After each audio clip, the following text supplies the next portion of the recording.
Hello guys, today we're cutting and then my mom's making juice. Melon juice.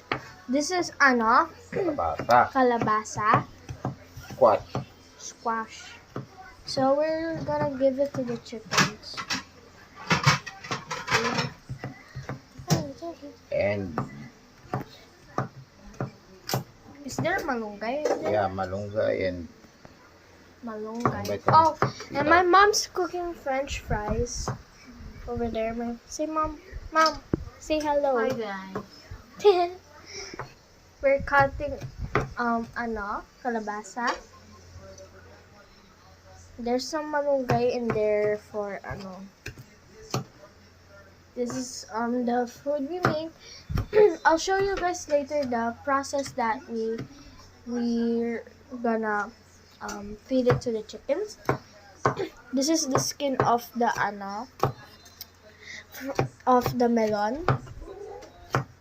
This is the skin, and we're cutting it because we're gonna give it to the chickens later. Yay!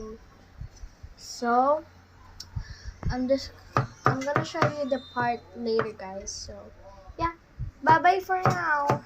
Do you want cartoons? ah,